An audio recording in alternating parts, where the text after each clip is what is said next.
Assalamualaikum warahmatullahi wabarakatuh. Saya hari ini tertarik membahas mengenai berita-berita yang sekarang lagi marak terkait dengan publikasi jurnal Predator. Karena kalau kita lihat di media massa sekarang banyak berita yang membahas mengenai banyaknya penulis Indonesia yang menerbitkan artikelnya di jurnal Predator. Nah, misalnya di sini di detik.edu ini juga ada informasi mengenai bahwa Indonesia itu masuk urutan 2 dari 20 negara terbanyak yang menerbitkan artikel di jurnal Predator. Sebelum pembahasan kita ke ciri-ciri jurnal Predator, mungkin pertama-tama saya ingin saya jelaskan itu terkait dengan penulisnya sendiri. Jadi ini dari sisi penulis ya. Saya pribadi mengidentifikasi ada 4 jenis penulis. Jadi ada penulis yang tidak tahu, kemudian mendapatkan rekomendasi yang salah gitu. Akhirnya terjebaklah di jurnal Predator. Yang kedua adalah tidak tahu dan tidak mau tahu. Jadi ya udah tinggal ikut-ikutan aja gitu. Terserah mau Predator mau enggak, dia enggak terlalu mikir. Nah, itu adalah kelompok 2. Kemudian yang ketiga adalah mengetahui namun kepepet waktu. Nah, ini sering terjadi khususnya di mahasiswa-mahasiswa S3 misalnya untuk syarat sidang terbuka atau sidang tertutup dan waktunya sudah mepet. Jadi nggak mungkin kalau bisa publish ke jurnal-jurnal yang top publisher atau jurnal-jurnal yang besar itu bisa cukup waktunya. Misalnya tinggal 3 bulan ya, tidak mungkin. Akhirnya terjebaklah ke jurnal-jurnal Predator yang prosesnya sangat cepat. Kemudian yang keempat adalah mengetahui. Mengetahui dan memang hobi publish di jurnal Predator. Nah, ini juga banyak tuh saya lihat. Jadi memang ada orang yang hobi publish puluhan artikel, tapi 90% artikelnya itu publish di jurnal abal-abal atau jurnal Predator. Nah, untuk kelompok tipe 3 dan 4, nah ini tidak perlu kita komentari ya, karena kalau udah mepet waktu ya sudah buat syarat, yang penting bisa cepat selesai gitu. Atau juga untuk laporan hibah misalnya waktunya mepet ya, mau nggak mau memang harus seperti itu. Yang keempat juga tidak perlu kita komentari karena memang hobi gitu, hobinya memang publish di jurnal-jurnal seperti itu buat gaya-gayaan atau buat motif yang lain, saya juga nggak ngerti. Nah, untuk yang tidak tahu, khusus untuk video ini khusus yang tidak tahu. Jadi kalau yang tidak tahu berarti perlu tahu sehingga besok-besok tidak melakukannya lagi. Kemudian yang tidak tahu dan tidak mau tahu ini biasanya nggak ada motif apa-apa, cuma ikut-ikutan aja. Yang bikin lucu itu kalau di kita itu misalnya acara seminar atau webinar itu, misalnya judul webinarnya itu tip and trick publikasi di jurnal internasional bereputasi gitu. Nah, lalu yang jadi pembicaranya itu malah publishnya di jurnal-jurnal Predator. Itu sering saya lihat. Jadi acara-acara yang seperti itu justru diisi oleh penulis-penulis yang memang masuk kelompok 4 ini. Jadi memang hobi publish di jurnal Predator untuk gaya-gayaan, setahun 100 artikel misalnya publishnya atau 200 artikel ya, padahal nanti 80 atau 90% artikelnya itu publishnya di jurnal discontinue semua gitu. Jadi ada banyak yang begini, kemudian justru mengajarkan kita, kemudian memberikan trik untuk publish di jurnal bereputasi. Itu kan lucu.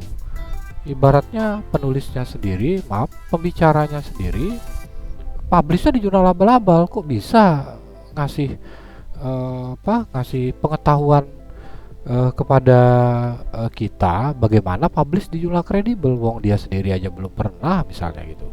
Itu kan jadi lucu. Nah, itu yang sering terjadi di kita itu seperti itu. Jadi untuk teman-teman yang untuk ikut-ikut acara seperti itu, cobalah lebih kritis. Jadi dicek aja dulu di Scopus, kan ada track recordnya. Jadi kita harus cek track recordnya dulu supaya kita tidak masuk ke jalan yang salah gitu. Justru nanti direkomendasinya ke jurnal-jurnal yang predator itu. Kita langsung membahas mengenai ciri-ciri jurnal predator. Nah, di sini ada tulisan dari Atanu Chandra dan kawan-kawan yang terbit di jurnal The American Journal of Medicine. Nah, di sini dia memberikan beberapa feature atau ciri khas di jurnal predator. Yang pertama itu adalah tidak ada peer review yang memadai. Nah, jadi kalau seandainya Anda mengirimkan artikel, kemudian 3 hari kemudian sudah ada notifikasi accept, itu berarti terindikasi sebagai predator, karena seluruh jurnal yang kredibel itu, yang terpercaya itu pasti melalui proses peer review. Yang kedua adalah agresif. Ini terkait dengan marketing ya. Nah, biasanya jurnal-jurnal predator itu dia sering mengirimkan email spam untuk mengundang penulis dengan janji-janji proses cepat dan seterusnya. Kemudian low or no publication standard, nggak ada standar dalam jurnalnya. Untuk tahu yang ini, kita harus mengecek ke web jurnalnya langsung.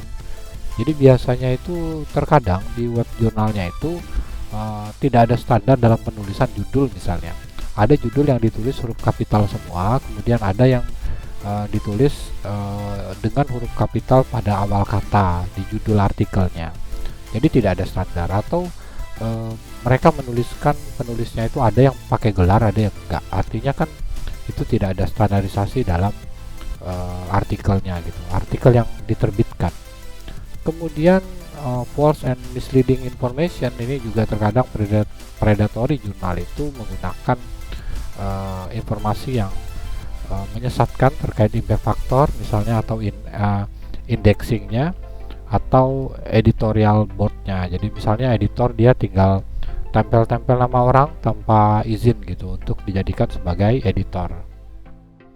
Kemudian high publication fees. Nah, ini yang ini saya kurang sepakat dengan tulisan di sini, karena kalau saya perhatikan bahwa jurnal-jurnal predator itu ada juga yang murah gitu. Jadi ada yang 300 US dollar, ada yang 500 US dollar. Justru jurnal-jurnal top publisher misalnya dari Elsevier atau Emerald itu bisa di atas 2000 US untuk publikasinya, khusus yang hybrid ya. Jadi yang non open access, kemudian kita sebagai penulis minta open access, biasanya dikenakan biayanya sebesar di atas 2000 kalau memilih open access.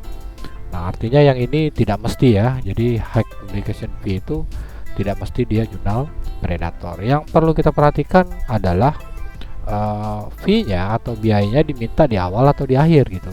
Nah, kebanyakan jurnal-jurnal predator itu minta di awal. Jadi kita bayar dulu, barulah nanti diproses.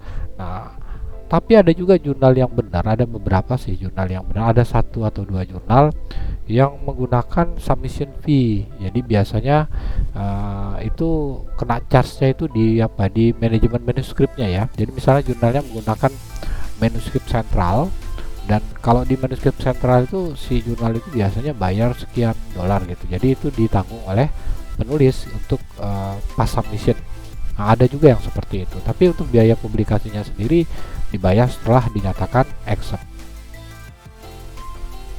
Oke, di sini saya membuat 11 kriteria ya yang bisa kita gunakan untuk mengevaluasi apakah seberapa besar risiko yang bisa kita dapat pada jurnal tertentu. Nah, di sini mulai dari penerbit, kemudian tampilan web, komentar negatif, review, kemudian fee. Nah, ini adalah cara kita untuk mendeteksi awal. Jadi kita posisinya belum submit ya. Jadi ini sebelum submit. Jadi misalnya kita mau submit, sudah ketemu jurnalnya, maka kita bisa bertanya apakah penerbitnya major publisher, misalnya seperti Elsevier, Springer, Emerald, Taylor Francis, Sage, dan seterusnya. Apakah dia termasuk pada major publisher tersebut? Nah, jika jawabannya yes, maka kita bisa masukkan skor 1 di sini. Tapi jika jawabannya no, berarti kita masukkan di sini ya. Oke. Kemudian yang kedua, kita juga bisa ngecek jurnal itu apakah dia terindeks DOAJ atau tidak. Jadi misalnya di jurnal ini ternyata dia tidak terindeks di DOAJ, misalnya 0. Kemudian apakah penerbitnya terdaftar KOPE? Ternyata juga tidak. KOPE itu adalah organisasi untuk publikasi etik khusus untuk open access jurnal. Untuk mengecek jurnal itu terindeks DOAJ atau tidak, ini langsung ke web DOAJ ya, doaj.org. Saya misalnya di sini mengetik nama ISBAP, ini adalah jurnal kami di sini. Nah, ini langsung kelihatan ini jurnal terindeks DOAJ. Jadi ini berarti kalau memang kita ketemu itu tadi yang skor itu kita kasih kode 1. Untuk tahu jurnal itu dia terindeks KOPE atau tidak, bisa langsung main ke websitenya KOPE ya, publicationethics.org. Nah, di sini ada about jurnal. Di sini misalnya kita bisa menemukan membernya. Untuk membernya kita bisa ketik ya nama publishernya atau nama jurnalnya. Saya ambil contoh di sini misalnya Emerald.